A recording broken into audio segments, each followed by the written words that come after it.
Good afternoon. My name is Del Rodriguez, and this is an impromptu episode of Flabonga Month Cube.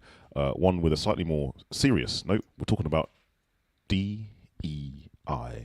And with me today, I've got Andrew Ward and Kaylee Graham. Thank you both for joining me. Thanks, Dale. Um, Hey, all. cool. Andrew, uh, Mm. actually, we'll go with Kaylee first. We'll go Kaylee first. Kaylee, could you please introduce yourself, please, for people that don't know you? Yeah, sure. I am Kaylee Graham. I'm the head of partnerships and growth over at Teleroo, which is a payments company that works with small businesses, accountants, and bookkeepers. And I am also a bit of a DEI champion and speaker, columnist, antagonist. Fantastic. Thank you for being here. And Mr. Ward, please could you introduce yourself? Yeah, I'm Andrew Ward, and as the strapline says, I'm a cybersecurity interpretive dancer. No, not really. I'm just, sometimes I think I'm a bit funny, but ultimately I'm an account director over at Observer Solutions, but really I'm effectively a cyber consultant. Talking about all things geeky, but looking at things from a perspective lens of cybersecurity, making sure things are material, making sure you understand what it is you're actually truly investing in. And I'm got a bit of a loudmouth, it seems, and think quite deeply sometimes. Yes. So the purpose of this live stream slash conversation slash debate, I don't know what's going to happen, is to talk about your post. The post you did, I want to say, last week on LinkedIn. It was a post about DEI. I guess what I want to ask from you first is like, why did you post it? And can you maybe summarize the sentiments behind that post? Like, what are you trying to explain or show people or highlight to people with that post? I think why I posted it was just because I think I was bored and kind of sick of some of the narratives that end up coming out on either extreme. Okay. And I noticed, well, first of all, the post was most certainly inspired by another post. Obviously, I saw the structure and everything like that. Let's get out of the way first. But I put my own words and my own string into it. But ultimately, I kind of saw a lot of people melting down online, even in personal situations, thinking that the world's going to end because he's back in office, right?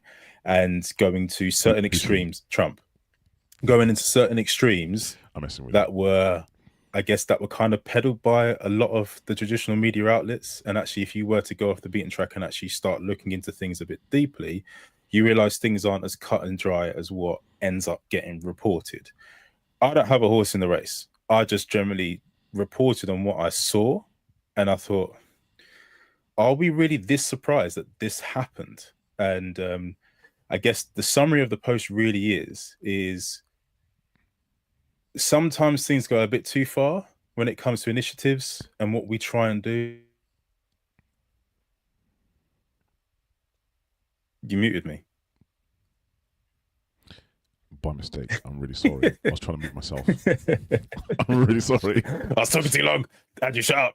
No, sometimes I think we go a bit too far when it comes to correcting history and going into course of action. And I think sometimes we say we as humans, we can be victims of smelling our own salt, not really talking to other people, refusing conversation with people with different opinions, and it can get it can get really tribal, really nasty very quickly, and then it becomes a fight at all times. And literally, we forget who's supposed to be right and wrong, and then everyone just ends up becoming blind.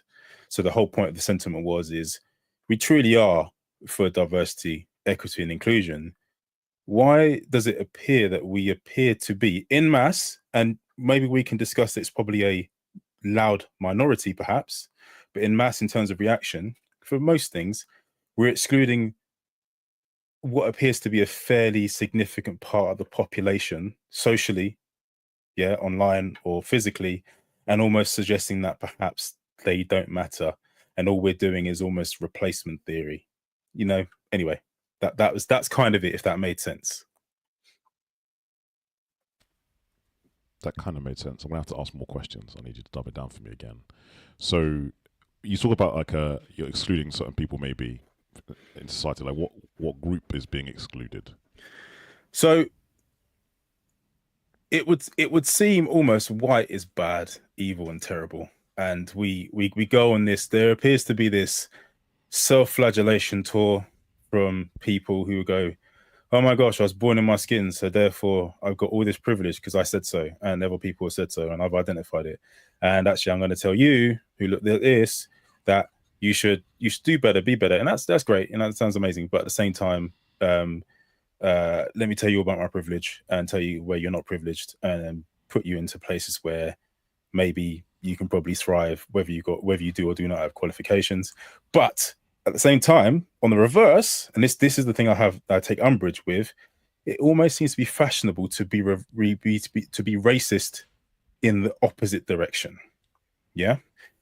Now, a lot of people say, what do you mean? Black people, brown people, they can't be racist because there's no structure, there's no power. It's punching up, not punching down, stuff like that. And that I kind of find a little bit challenging, because if we're supposed to be equal, we're supposed to have diversity in thought and think similar ways, be as powerful, responsible, all this stuff, and we're saying this and everyone actually basically the same, why then do I have the ability to effectively say and think whatever I want without really any control or recourse? So it's all right there, it's okay, I was a bit marginalized by here and here, it's fine, you're white, I can say and do whatever I want. I know, again, it's hyperbole and it probably is a little bit straw managed, but that's kind of what I see. I think we've gone a bit too far, and I think it's too acceptable for people that share my reflection and others who are basically not white or don't have another, I guess, diverse trait based on identity and stuff like that, to rag on effectively white people or people who pass as white. It is kind of the sentiment, and it becomes a bit crazy, and it's almost like we're acknowledging the shit that happened in the past and almost saying it's okay by doing it now, but reversing it. I don't know if anybody's ever read or seen the Mallory Blackman books, which is Noughts and Crosses, and the other books where they effectively flipped the white-black dynamic in the world, and it's basically the same shit, just people are different, and it was groundbreaking. Anyway. Okay, I do have some follow-up questions, but before I do that, Kaylee, is there anything you want to interject or say or jump in on? I think the biggest challenge with all of these things is that what ends up happening is that what is effectively a small group get together and make a lot of noise, and that becomes the sound that everyone hears and dials into, right? And I think that is always a challenge, right? Whether we talk about race, whether we talk about sexuality, whatever that is, right? If we, from like a sexuality standpoint, I was having this conversation recently, what percentage of the population fall into LGBTQIA+, and how much noise have we had in recent years around it? I'm not saying that's a bad thing, there's change that needs to be made, and so a lot of noise gets made by a small group of people, but what you get in response to that is an entire group of people going, why is this being shoved in my face all the time, right? And actually it's a very small proportion of people that are making a lot of noise, and people then feel like they're being overwhelmed by it. I think that's what we're seeing in this situation, which is that actually the majority voted, the majority won. So the noise we're hearing is in fact a minority by default, but it becomes incredibly loud. But the danger to me is always that the majority have the power to take actions, and those actions can be incredibly damaging to that minority. For example, in this instance, if we say this is a black-white conversation, it's not as clear-cut as that. There are people that fall either side. But for simplicity, if we say it's a black-white conversation, it doesn't matter how much noise Black people make. The reality is, if the other group decide to take action in retaliation, that action will always be worse than the noise that's made over here. Because whilst we should be equal, there is not equality yet. And so the danger of villainizing those that are making noise and that are creating a lot of conversation is that the consequences for them then being the villains can be very scary.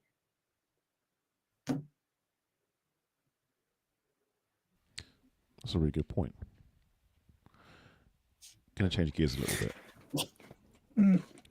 Oh, you got something to say, Andrew? Go ahead. Well, I wanted to mine that out a tiny bit, because I understand that, right? I get it. I just wanted to know, so are we almost suggesting challenging the minorities making the noise whether I'd like to say in a constructive way, because obviously we're talking about it, right? Are we saying that that is potentially problematic in comparison to leaving it and then letting it bubble over and then potentially an actual reaction happening by those who supposedly have a lot more power in society? Is that what we're saying? We're almost saying we can't necessarily challenge. This is how I've interpreted it, so please correct me. I don't think it's you can't challenge. I think it's that, and I said this to Dale before we even went live. I was like, I think the challenge with all of this is that it's not that anyone is right or wrong. It's that we handle these conversations very poorly. And the fact that because of things like social media and that, like, people have the ability to get on their soapbox and spout whatever they want to say, and people are allowed to come back and do the same. And there is a lack of calm, considered conversation. There is a lot of emotion, etc. So it's not that it's bad. I think there's a lot of views that need to be challenged, that need thought, that need people to try and get people to think about things a little bit differently and actually understand why they have that belief. Do they have that belief because they genuinely believe it and they have evidence to support it? Or is it because that's the last 10 TikTok videos they watched, right? Like, I think there is a need for real conversation. I just think it's a shame that there are so few environments where that's done in like a way that's conducive to any positive outcome. And that's where you and I agree. Honestly, we agree there, because, you know, sunlight's the best disinfectant. I keep on saying that. And ultimately, the problem is the cure is the problem, which is conversation. We're not having enough conversation, but conversation is absolutely a way to do it. However, it's having an open mind on both sides, if there are sides, or in any avenue of conversation, to understand, not just listen, but actually understand. And you're right, there's not a lot of listening. And I think it's hard to, I guess for some people, it's probably hard to separate what seems to be the silent minority, the loud minority, from I guess a group of people or a concept. So in this instance, DI, when, let's say you've got people who are in charge or have the powerful structures, be it your boss or all the way through to government institutions and media that is typically controlled by government institutions. We can't necessarily ignore that. Suggesting this is the only way, or this is the way that this happens. Over time, someone who's looking at as an objective observer will probably be like, well, if this is all they're telling us this is, then all I can really glean from this is what they're saying. And they may have a material difference. Say, well, actually, this isn't really what I know to be true, but all you're saying, this, and this, and this is the only thing. But then then I would only judge you based on this. I mean, me not personally, because I will go, I really want to understand what you're saying, why you're saying it. But the everyday person, the majority of people will be like, if that's all you want to talk about, that's all I'm going to focus on. And then it's, don't judge me based on what I've just said. You're like, that's all you're talking about, and that's all it appears to be. Yeah, 100%. And politics is so theatrical with that, right? And if you look from a psychology perspective, all of the like leading psychologists around the world, they talk about system 1, system 2, system 1 being your subconscious, system 2 being your conscious mind. They reckon at least 90% of all decisions are made in system 1 subconsciously. And so when you look at politics and all of these things, what they do is they create the feelings that make your subconscious make these decisions. And then they give you a manifesto of 3 or 5 things that allow you to logically justify that in system 2. And that's what we're seeing. And the problem is that the debates and the conversations are always around the logical system 2 outputs, and we're not addressing fundamentally what's happening at a subconscious level. And that's why those conversations are so emotionally charged, but often lack any real substance to them. I'm going to ask some deliberately obtuse questions. No, I'm not. I'm actually going to question on your point, Kaylee. So you mentioned conscious and subconscious. If things are subconscious, how do we tackle them? Because presumably, if they're subconscious, some people don't know that they have these patterns or ways of thinking.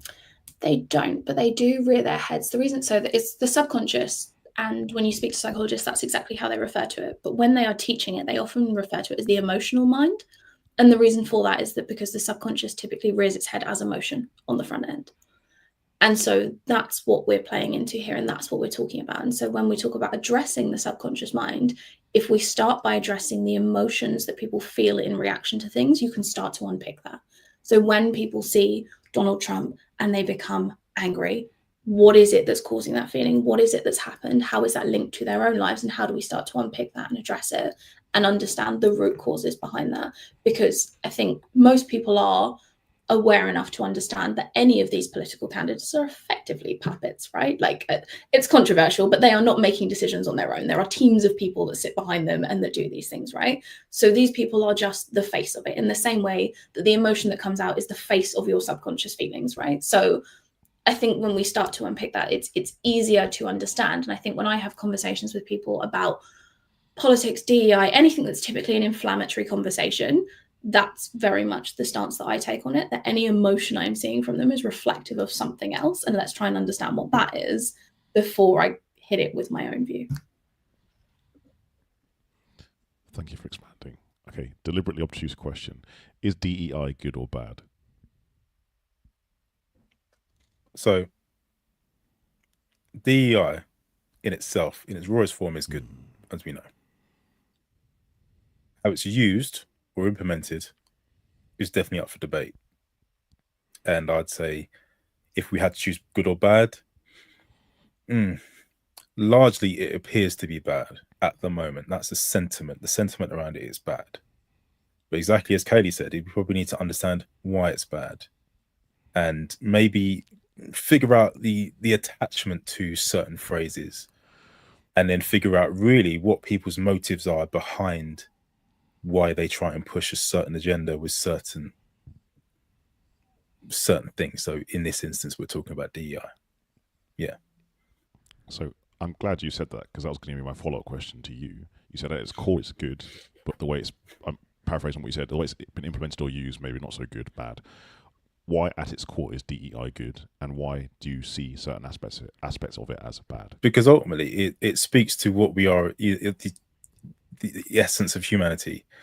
It socializes everyone. It enables people to understand truly that we are more alike than we are different. And actually, to be fair, where we probably have differences, we can actually enrich the conversation, enrich an environment, or enrich a scenario, you know, be it better economical advancements, be it inventions, things like that.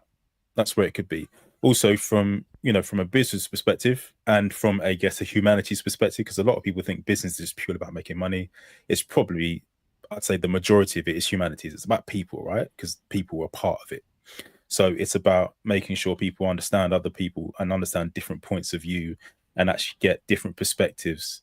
That's why I say it's good. And it gives people opportunity, I guess, at its absolute core, that people don't believe they have already. Why is it bad? You said the parts of it are bad. So the intention, how it appears to be, and I guess this kind of speaks to the root, right, is it appears to be bad, yeah, based on application. Because what we end up doing after a while, I've seen it in organizations I've worked in, see it, one of those people do it, is what ends up happening is people just use it as a tick box, as a way to go, we need to get this many of this type of demographic, we need to get this done. We don't care how we do it, we should get it done. But then what ends up happening, again, this can be very subjective, but what you end up seeing is certain people who are qualified for a certain position or role are overlooked negatively for positive looking in a certain different direction. Now, again, the argument could be, and that made no sense, but the argument could be is that actually a lot of people have been overlooked who have been highly qualified purely based on where they come from, how they look, their economic status, and that is valid, right? But it's almost like we should be able to say, okay, here's the current system. How can we augment it? How can we edit it to enable more people with more qualifications for the specific role or job to actually attain it and actually get in there? But then what can happen, or what has happened previously, and what seems to be, is some people just get installed because their face fits, because their appearance fits, because it just works, right? And people end up resenting it, and then you get the infighting, because when also what isn't promoted is an actual healthy conversation between all individuals. We're just saying, here you go, here's this person, have fun, and let's go, let's move away. That's why I believe it's bad. Again, it's subjective, but that's why I believe it's bad. It's not well thought out. Cool. Thank you for explaining. Again, same question to you, Kaylee. The deliberately obtuse one, is DEI good or DEI bad? I don't think it's either. I think you can have an opinion either way, but to me, that's a question like, is leadership good or bad? It is almost irrelevant. We're still going to have it, right? So for me, it's like it doesn't matter what your take on that is. We're not going to suddenly get rid of that, and I think that's my view on it. I think there are definitely, like Andrew said, instances where we see like DEI gone wrong, and there are a number of reasons for that. And at the core of it, I think it's a lack of understanding as to what people are doing. If you go onto LinkedIn and you type in like DEI manager and things like that, and you start looking into people's backgrounds and experience and how they got into those roles, it's questionable, right? And so I think there's some poor just work being done around it as a whole. I think what is interesting, and I've written some stuff and done some talks on this, is around bringing in like diversity metrics and what that does to a business. And it's interesting because what you can see is positive discrimination happening, because you get a team that go, we need more women in the business, for example. And so when they are then interviewing candidates, there is a positive discrimination that happens where potentially they end up with two candidates, male and female, and a choice has to be made. And on paper, these two are, let's for argument's sake, say they are equally qualified, etc., have the same amount of experience. What we then see is that a decision is made to hire a woman over a man, and that is a positive discrimination being made in an effort to achieve a diversity metric. The argument then becomes, is that a bad thing? Because if you have a business that is 95% men and they are making a conscious effort to bring more women into the business, is it a bad thing that on that case, that's what they chose to do? That's up for debate, right? But I think what is interesting, particularly in large organizations, is that often without diversity metrics, nothing changes, because they very much run in a culture of what's not measured doesn't get changed, and we're not focused on it. And so without those, often it just doesn't happen. And so the conclusion to the piece that I wrote was effectively that in large organizations, they can be incredibly effective at kickstarting the right cultural change and behaviors, and that they are probably not a long-term solution to that problem. But what it can do is put emphasis and focus on it for an agreed period of time that sees people thinking about the way that they hire, the way that they train, the way that they promote, to kickstart some change. And what happens is, typically, the more women, in this example, that you put into senior positions, the more women that they mentor, the more women that brings up, and it kickstarts like what then happens as natural change. And the same can be said for when it comes to race and bringing people through the ranks in that sense. So they can be good in that sense. But the other thing is then around how you onboard staff. So how you attract, how you retain, how you onboard talent. And from a hiring perspective, it can have cultural impact if you are not doing a good job of explaining why people are there. So one of the things I always emphasize, no matter whether you're bringing someone in from a minority group or not, is that when you bring someone else into your team, you should be explaining to the team exactly why that person got the job. What were the skills, attributes, qualities that made you hire them? What are they bringing to the team that we don't have already? Where are they going to have impact and support? And I think it's important to say that to the person that's joining and the team. And you almost start to negate some of that infighting and whispering that happens behind closed doors if you make it very clear what's going on and why, and let people challenge and have those conversations openly. Cool. Thank you for answering. And thank you for humouring me as well. I know it was a very dumb question, but I had to ask it. Andrew, going back to your post, I'm going to put my lens of how I read it, and then you can correct me if I'm wrong. It seemed like one of the points you're trying to make is, specifically in America, that the left weren't particularly good at debating or sharing their goals or agendas. Is that one of the things you were trying to put in the post? And you kind of brought it to the UK as well. You mentioned the new Conservative leader in the post. Is that what you were trying to say? It seems like if you lean more to the left in your political feelings, then DEI / explaining your position isn't done as well. Is that what you were saying, or am I putting words into your mouth? That's how I interpreted it. I'd say partially, yeah.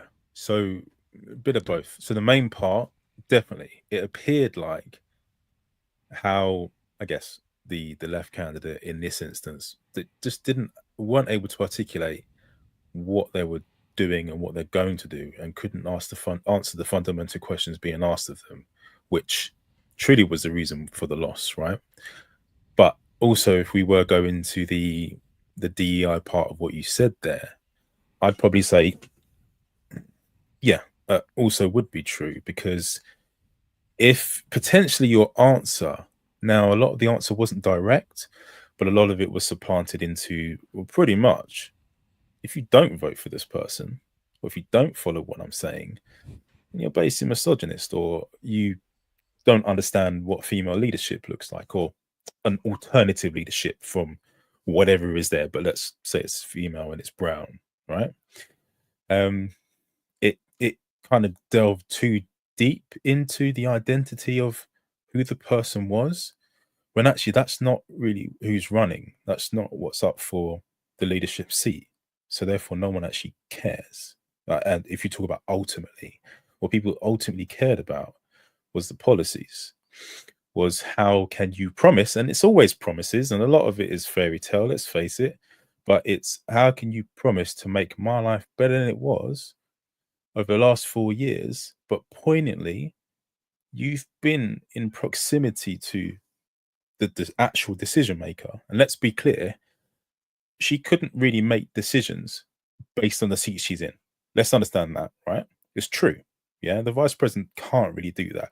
They sign off on bills and they help, but they're not the ones making the ultimate decision. It's the people behind them and also the person, the figurehead, right? So definitely give her that. Yeah, she couldn't have controlled it to that extent, or at least to what we know. But when you're being asked, look, things are a bit crap, whether that's to do with the previous administration who are now coming back in, or figureheads coming in, or whether it's due to actually how your boss or the figurehead now has run things, look, tell me something. What are we going to do? How are you going to make my life better? And they couldn't answer it. And I think it was a mixture of mixed messages in the background, who to target. They didn't know their audience. And I think there was also an element of, I'm going to use the word nepotism, or assume nepotism, in that they're going to get a certain vote. They were going to get a guaranteed vote. They thought, yeah, got this part of the world in the bag, we're good. Let's just dial back into something else, and let's really try and find what is terrible about the other side, and let's press that. And I'm like, they're not. You're both shit candidates. You both sides have shit policies, right? To an extent, right? Everyone hates it, and it's kind of the best of the rest, even though there's more parties than the Republicans and Democrats. But again, it's not what's shown.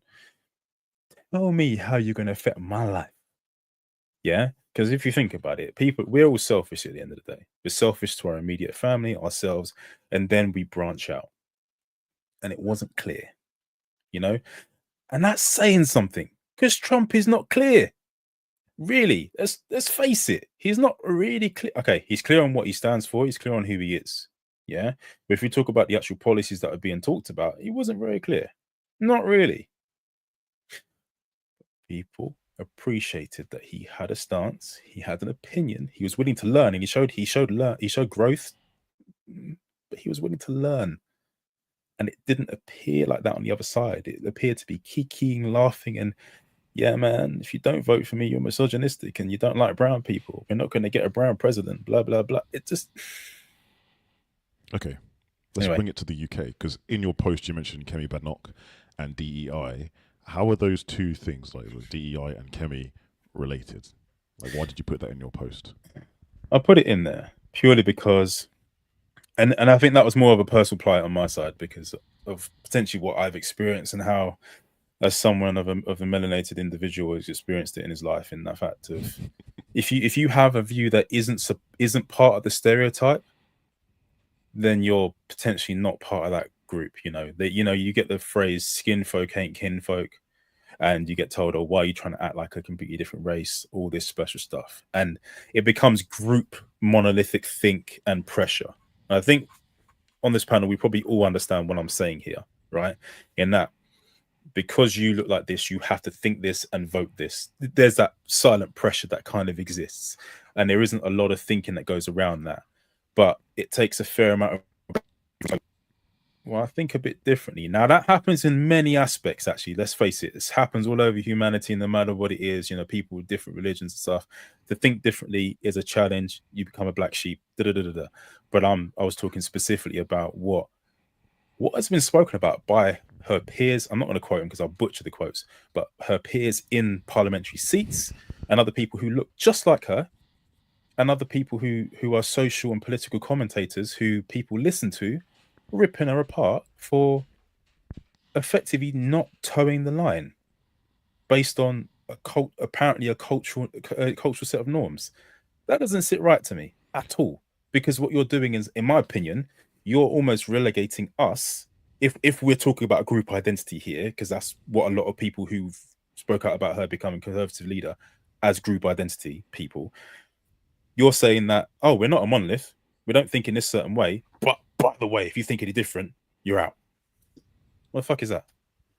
Playing devil's advocate, and I don't necessarily disagree with you, but I think what some people feel is that in doing that, you provide the opposition with a defense and a way to minimize other people's lived experience. Now, I think the reason for that is because actually sometimes minorities are seen as a bit of a monolith, and that everyone's experience is the same. And so when someone comes out and goes against, particularly when people are talking about like negative lived experiences, right? And the idea that this is what, as a group, we're experiencing, when someone comes out and goes, no, don't worry about that, because this is what's going on here, I think that's sometimes weaponized, and people go, oh, well, if they say it's fine, then don't worry about that, right? It's a bit like letting your white friend say the N-word, and then people go, oh, it's fine then, because this person said I can, so like it's fine. And it's not that, but I think that's how it feels. And again, I think it comes back to feeling and emotion, right? People feel like they've been sold out. People feel like they're being invalidated. And so whilst what they do in response is a very emotional response, which is, well, what we now need to do is invalidate you and make sure it makes it seem that your experience is so wild and so invalid compared to the rest of us, to revalidate what we're feeling and thinking. And I don't think that's right, but I think that's where it comes from. And that's a great analysis of that, Kayla. That was, yes, I fully agree with that.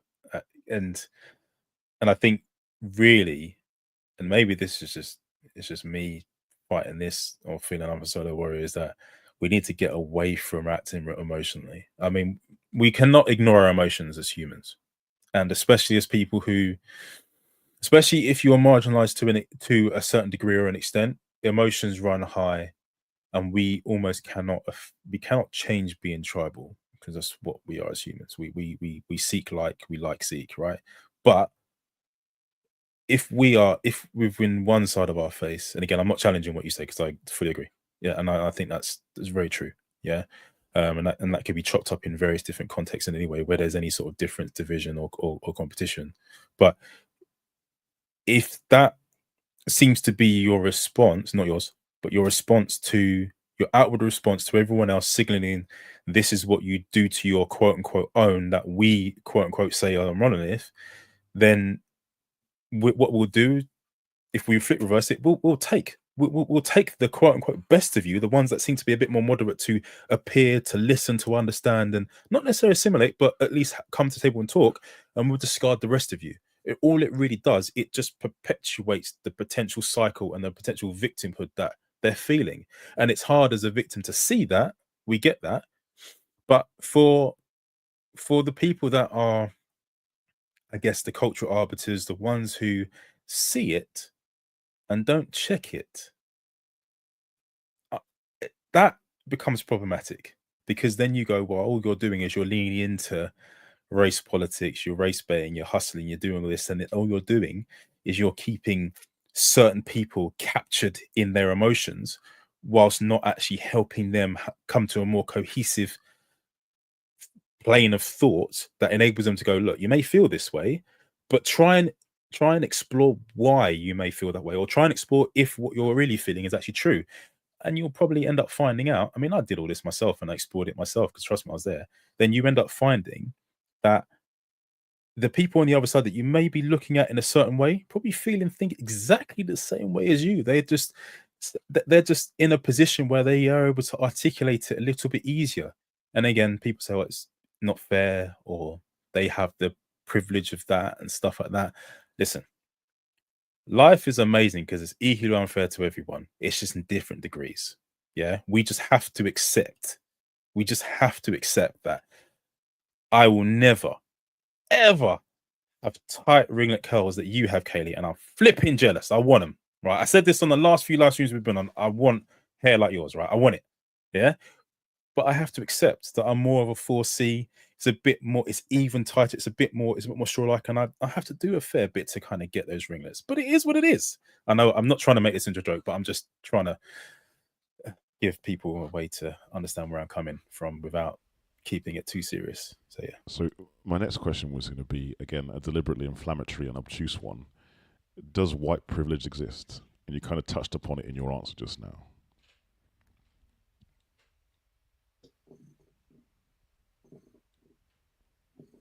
You want me to answer to me, yeah? Or is it to both of us? To both of you. Sorry. To both of you. Can I need a second. Just give me a second, please. My answer is yes. So take your time. Absolutely. It does exist. You think it exists? To what extent, I think varies depending on where you are. You walk into a heavily council area down south somewhere, you're going to find a lot of poor white people living in dreadful conditions that would say they have very little privilege, right? You go to South Africa in certain parts, you're going to find a bunch of white people that say they have very little privilege. Like, I think it's not as black and white as, yes, everyone does, but to say it doesn't exist, I also think is wrong. But I think the extent varies dependent on where you are. But I think, yes, in a lot of Western rooms, areas, spaces that you will go to, there is an element of white privilege. And again, I think that amount varies. And I think the extent to which white people are aware of it also varies. And the extent to which it is used varies. But I think to say it doesn't exist would be incredibly unfair on the lived experiences of both white and black people. So, first of all, just going to give a shout out to Patty O'Neill. Hi, Patty. She's watching. So, do you think there is such a thing as black privilege? Does that exist? Does it exist? Are there spaces where a black person walks in and experiences privileges? Yeah. If I walk into Auntie's jerk chicken shop down the road, am I probably going to get a juicier bit of meat? Yeah, maybe. Right? Like, yes, there may be instances where I am at a privilege over a white person, right? Like, yes, but does it exist at the macro level that we are talking about when we talk about white privilege? No, I don't think it does. Okay. I haven't asked these questions because they're tough questions. If white privilege exists, like, can you demonstrate it? Can you give examples of white privilege? Like, what can a white person do that you or I can't do? It's that I think is the misconception around white privilege. It's not about what can they do that others can't. It's perception. I think that's always the thing. And I do an exercise with teams where I give them a description of a person. That description is usually my younger brother. And I ask them questions, and I ask them, what kind of car do you think this person drives? What kind of trainers do you think they wear? What kind of music do you think they listen to? What kind of thing do you think they do for a job? I did it at Accountex, and it had a live feed where everyone scans the QR code, puts their answers in, and it creates on the screen. The words get bigger depending on what they put. Every time you get BMW, drug dealer, likes rap music, you get the same things, right? And this is just stereotypes in people's brains coming to quick decisions. But that to me is white privilege. Because if I describe the same person, but as a white guy with a different haircut wearing something else, people come up with different answers. And I've done that exercise too, and I'm happy to share the results with people. But you get different answers. And that to me is white privilege. It's the inbuilt responses that subconscious makes that makes instant decisions about people. And unfortunately, quite often what we see is that the decisions that are made at that subconscious level negatively impact black people more so than they do white people. Okay. I'm going to ask another challenging question because I don't disagree with you. I'm just asking these questions because I feel like if I ask them, you answer them, and then people learn, right?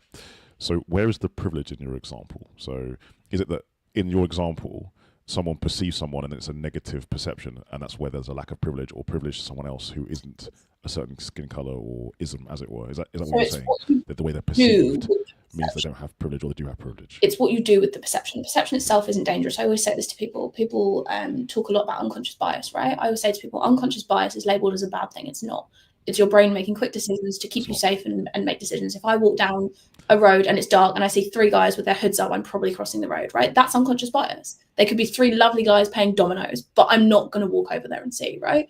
Your brain makes decisions very quickly to keep you safe. Unconscious bias isn't the problem. It's what you do with that bias and an understanding of it. So if, for example, I am interviewing and I am a white man in my 40s and I interview 2 candidates and my brain has made a decision about a black guy that walks in and a decision about a white man that walks in. And when I get to the end of it and their CVs are the same and their experience are the same, and I go, oh, but I've got a gut feeling. That gut feeling is my subconscious, unconscious bias kicking in. And I then make a decision that negatively impacts the person there. And I cannot justify why, because it's an unconscious bias that's taking place.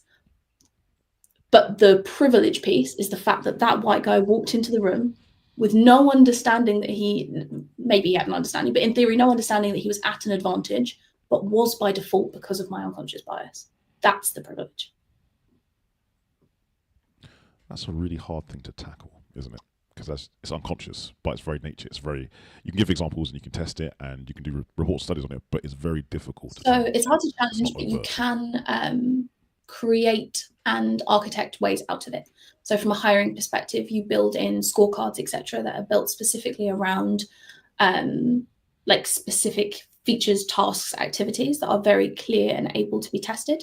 You bring in multiple different people to interview from different backgrounds, ages, races to filter out a set bias, because you can then counteract across the process. It's not a perfect science, but there are definitely ways to tackle it throughout processes like hiring, like promotions, like day-to-day life. You just have to become really aware of it. And that's the hard bit, is getting people to be consciously aware of their unconscious. Okay. One of the arguments I often see from the extreme right against DEI is that DEI has gotten out of hand. It's gone crazy. We're now trying to find a quota to hire LGBTQ women, people of colour. Do you think that is a legitimate concern, or do you think that comes from a place of fear based on their unconscious bias? Asking both of you. I'd say it definitely comes from fear of unknown. Yeah. And I think that's just, and that probably could be articulated in many aspects of even what we said. And just to go back to the previous questions, so obviously I'm conscious I didn't answer them, but and I'll be very brief on these. Do I think white privilege exists? Similar to what Kaylee said, it really does depend. I just see privilege existing. That's how I see it. I just see privilege existing, because ultimately we do, again, like my previous phrase, everything's equally unfair. That's just life. It's more unfair to others in certain situations, but I think if you're armed and you're well equipped in a way that can dismantle, so very much like the hiring practices and so on that Kelly talked about and so on, but that's more onus on the actual hiring manager rather than the people walking in and candidates. But if you're equipped with ways to combat it, to make it a more even playing field, or we actually educate people to understanding that really the differences you see are probably not as toxic and not as horrible as you may think, or may appear. And actually, if we're able to actually have cohesive conversations with people, or at least allow people to screw up. So, for example, like the term coloured, for example, that's gone through the various different guises, and people hate that term, to give you an idea. But there are people from a certain era that may use the word coloured, but completely innocently. Just give you an idea. So then when someone who thinks, that term should be erased, and it gets used and they're talking, and then suddenly all you hear is all they said is colored, and they exactly the same sort of thing, unconscious bias, I then immediately put them in a category of, you're just a bit old, you're a bit dated, and period. You're never ever going to understand or relate to me ever, right? I'm no longer going to listen to you. That's unconscious bias working in opposite direction. But yes, I also agree, the unconscious bias would effectively negatively affect me. Do you know why? If we're saying that person who is really the part of the structure that has the I guess, the more powerful unconscious bias, if we say it in that context. And I effectively show my ass because I'm gonna shut down and cry about it. Again, I'm being inflammatory here, but I shut down and I don't want to acknowledge it, and I cannot get past the fact that maybe let's just hear them out and understand it and try and unpack and try to understand their point of view and where they're coming from and what they're talking about. And maybe the point, all it's going to do, it's going to keep me over here, and I'm never going to want to interact with someone that I've deemed, based on appearance or based on the first 7 seconds, that they could hold similar traits to this person. I'm never going to talk to them. And guess what? It never advances. The conversation never continues. All right. Am I potentially saying that people who maybe on the more emotional side, because ultimately there's a lot against them, rightly, wrongly, privileged, all that stuff, they're going to have to effectively be more patient and work harder? Yeah, I'm basically saying that. Yeah, I'm saying that shit. Right? Because if you want someone to understand you and understand you for who you are, because that's kind of really what we're talking about here, right? We're talking about the plight of people who are a minority and do not gain the privileges unconsciously or consciously of a system, group of nepotism, all that stuff, right? If we're saying that, and we come to the table brash and gung-ho all the time, we can feel, we can have emotions, and we can definitely, you don't take shit. Yeah, stand your ground, definitely. Yeah, gain respect. But if that's all that is the default, you're gonna get nowhere. You literally will get nowhere. And what I was really going to say is, if you call someone an idiot whilst trying to understand them, they are never going to listen to you. Yeah, and that was a bit extreme, but what I mean is, if you seek to understand them, they will seek to understand you. Maybe not immediately, but they'll seek to understand you. They'll go and go, and that classic phrase of, "Oh, he was all right. Yeah, he was a black fella, but he was all right." I know that's terrible. It's like, I'm not trying to accept that stuff, but it's the case of, he was cool, and you immediately go, "Damn, my preconceived ideas. What the fuck was I thinking? That guy was all right." The really good thing to think about with this is, it's a little bit cliche, but they're like hostage negotiators, right? That do all of this, and you people always go, what could you possibly have in common and be able to build rapport with someone that is holding hostages, right? But that's exactly what they do. And step one, they call it, it's the behavioral change stairway or something like that. It's got a very cliche psychology name, but the whole idea is that step one of that is just active listening. That's the first thing they do. They just listen to everything that this person wants, demands, blah, blah, blah, blah, blah. And some of it's going to be absolutely outrageous, right? And it's interesting because they call it hostage negotiation, but there is no negotiation. They don't turn around and go, right, you can kill half them and give half back, right? There is actually no negotiation. There's only one desired outcome here, right? But the reality is they call it that because that's part of it, is that feeling like it's a two-way negotiation. It's absolutely not. They have one outcome, which is to get those people out there safe, right? And give them no money. But they go through this process, and the first step is active listening, and the next piece is then around how you build rapport with them and you understand where that common ground is. And it's easy to go, what could we possibly have in common? But they do studies around this, right? There's a really interesting one. I'm not a football fan, but they did a whole exercise where they got a bunch of Man United fans to come in, write a letter about what it meant to be a Man United fan. They then leave, they have someone run past in a Liverpool kit and fall over and clearly be in pain. When they did that, only 20% of the fans stopped to help them, because it was like, I'm a Man United fan, you're a Liverpool fan. Only 20% stopped. They did the same exercise, but brought people in to write a letter about what it meant to be a football fan, sent them out. Guy runs past in a Liverpool kit, 60% of people stopped to help, because they left in the mindset of the common ground here is we're both football fans. And I think it's a very simple analogy, and I appreciate politics, diversity, all of those things are way more complex. But I think if that's the way that you approach this, which is there is some common ground here, which is that regardless of what side of the fence you're sitting on, we're all human, we're all coming to this with an opinion, and there is something to be gained from mutual ground here. I think it's much easier to open up and look at what the commonalities are. What do we both want? Are there things that we agree on from a policy perspective? Are there things that we agree on from a DEI standpoint? And then where are the differences? And are those differences so polarizing that we simply cannot move forward? In which case, I think that's where conversations need to end before they become damaging. But if there is a way to work forward from that, if there is a negotiation to be had, if there is a middle ground to be had, I think that's when we can then start having those productive conversations. But I often think that finding the common ground is the hardest part for people. Okay, thank you, both of you, by the way. Some fantastic responses. I'm going to ask one final deliberately obtuse question, because I can. Will DEI, as we know it, ever end? And when do you think it will end?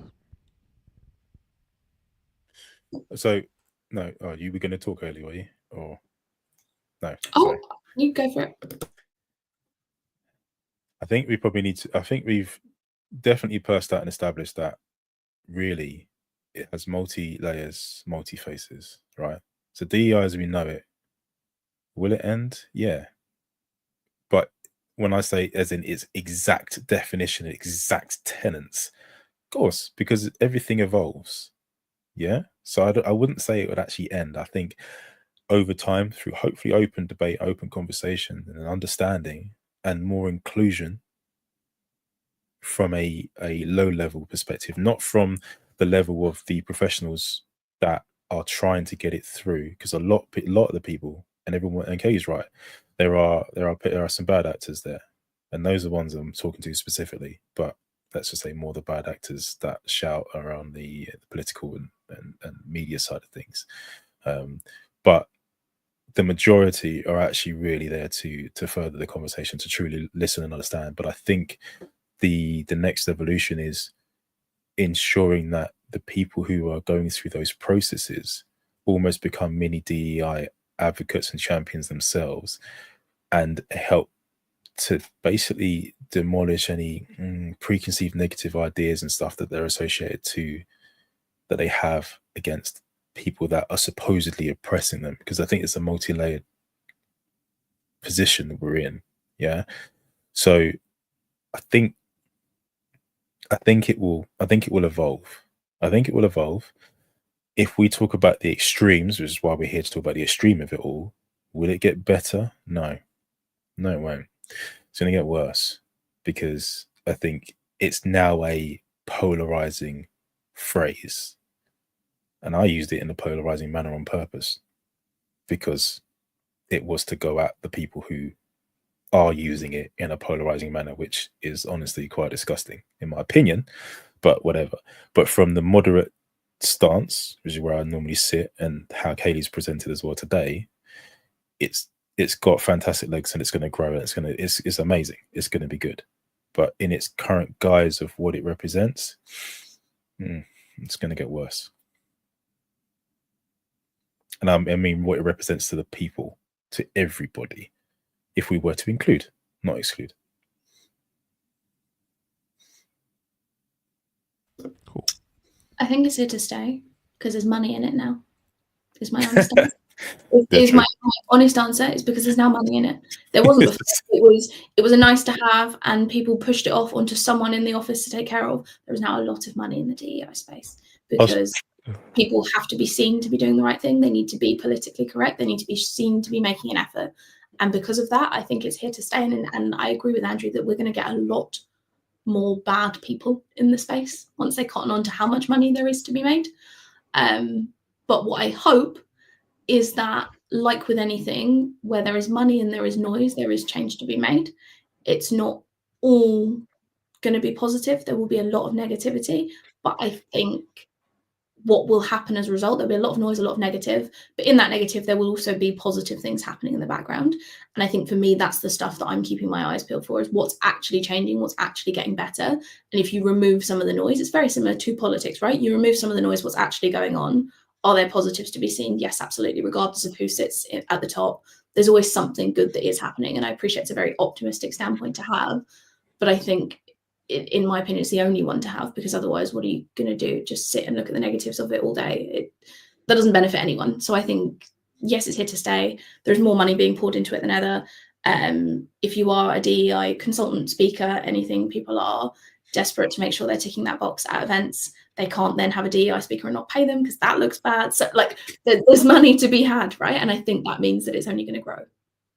You know, I was trying hard not to say there was money in it, but I'm glad you picked it. I'm glad you said it. I'm so glad you said it, because it's so true. But yeah, no, you're right. And let's make it let's be very clear. I don't think it's negative at all. I'm not saying that you position that. I don't think my position on this is negative. I'm thinking, look, hold on, can we not go too far to the point where we're getting too angry about it and we almost don't talk about it? Because I agree with you.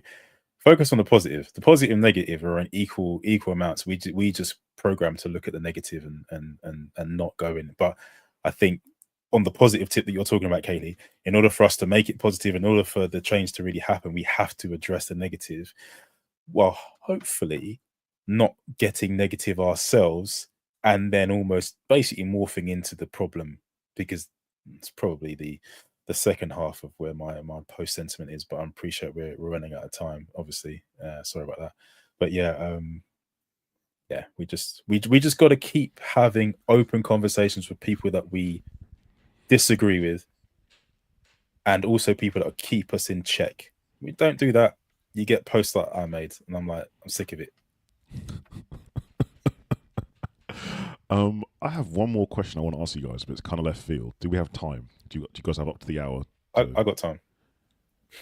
Well, it's in my head. It's somewhat related to DEI, and basically, I heard about it this morning on the radio. I was listening to LBC, and it came up, and the title that I've seen on Sky News today was "Call for Dog-Free Areas in Wales to Tackle Racism," and I was like, I feel like that's a DEI thing, but it's a weird one.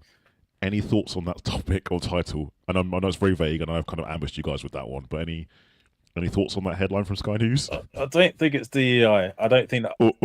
No, I don't think it's DEI. I think it's just nonsense. That's what it is. It's nonsense. However, what ends up happening is because the news media, and this is the main umbrage I've got, right? Because the news media weaponize every emotion that we have, right? And give the vagueness of the title, and then they'll give you is a poorly, I don't even know how some of these people are journalists. I'm not even trying to be rude here, right? A poorly written article which evolves throughout the day, and you never know that whether to check back or not, right? And with half facts, and it goes link to this, and then you're like, well, I just wasted 2 minutes. Now I'm pissed off. Like, what is this? But and it's so surface level, and they get you activated. They make it surface, and then they go, oh, la la la, let's go on to the next thing. La la la, let's forget about it. And when actually the context, the additional item that is actually linked to said headline is reported on, everyone's moved on because no one cares.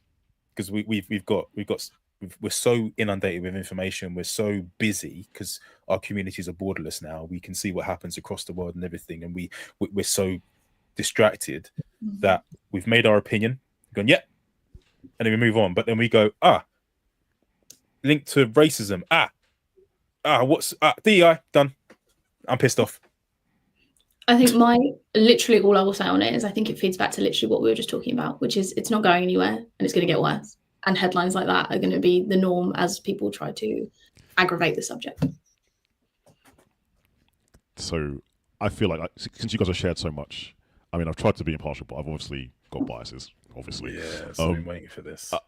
When I read, when I read that line, it triggered me a little bit because my first thought was, this is some idiot somewhere where DEI has gone crazy, right? Because I did read a bit of the article, and Andrew, everything you said was spot on. It's not the best written. The facts on it aren't great. There's some random quotes. And the crux of the article is there are some black people in Wales who are afraid of dogs. So to try and make Wales more inclusive, they're going to ban fuck's sake dogs in parks. And I was like, that's not going to help anybody. That's not going to help those black people who may be scared of dogs. That's not going to help people who already have an unconscious bias towards black people. I said, and to me, that's what it triggered me a little bit. I was like, this isn't going to help anybody. And in my mind, it was one of those negative examples of over-aggressive DEI, abusive DEI, as it were. But this is the point, right? This is the point of, and I guess this is it's an amalgamation of privilege, white privilege, the DEI element and everything in the fact of, and the monolithic. It's like, how can we find a way to look like we're turning up and being allies, and how can we pander to a group of people? Tell you what, mate, you don't smoke weed anymore. We realize not all of you are Jamaican, not all of you because you look this way, that you're not. What we're gonna do is we're gonna ban dogs because I saw, your mate, you must know, Joel down the road, you must know him, yeah? Right. So what's happened is I realised, I can't do Welsh accents, so I'm doing it this way, right? I realised that he was a bit afraid. I tell you what, maybe what we'll end up doing, we're going to ban dogs. Does that sit with you? Oh, to be fair, actually, and I'll be like, yeah, to be fair, actually, I don't really like the idea of they get the token. I don't really like and I use token on purpose, and I know I'm doing that shit on purpose, purely to play into So what everyone else about seems to call do. you out on that one. Yeah, no, I did it on purpose. Because we're talking about tokenisms everywhere, right? So why don't we carry on with this, right? And it's like, so Andrew, do you like dogs? Well, I don't really own a dog. Right, done, passed. Right. So what we're going to do is we're now going to talk about and saying that actually we've banned dogs because black people don't like them, and yeah, that'll get us a few more on the opinion polls. Will be good. If I'm talking to the whole element of this insidious nature of apparently how structural racism exists, the white supremacy element of things, the unconscious bias, and everyone for some reason being very lazy about actually talking to people, and then wanting to spread shit, i.e., news everywhere. It's classic. It's jokes, and a lot of people are seeing past it. But posts like mine, I hope, were to try and say, look, can we just ignore the nonsense that seems to be peddled out there, and can we just have a conversation? Can we just talk to each other, please? And we just find out if we actually care about any of this, please. Thank you. But yeah, there you go. So I went on a little rant there, but I just think it's a pile of, it's nonsense. It's stupid. It's hilarious. That's what it is. But we don't have. I did that one on purpose. Kaylee, do you have any thoughts on this, or should we just wrap this up before Andrew explodes? For the record, I'm not afraid of dogs. Me neither. Not a huge fan of them. Don't dislike them. I don't own one. Actually, I tell you, like, I do like dogs. I just don't own one. Yeah, dogs are cool. All right. I want to thank you both for coming on here and doing this and talking about it. I know I asked you both some unreasonable, some ridiculous, some foolish questions, but I did it on purpose, just so we can challenge the narrative, have the conversation.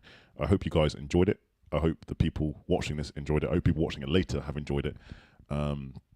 If you have any questions, then DM Kaylee or Andrew. Don't message me. I don't care. Yeah, you do. Yeah, you do. I do care. But yeah, thank you both. Thank you, everyone. I'm going to hit end stream, and we're going to be out. Peace.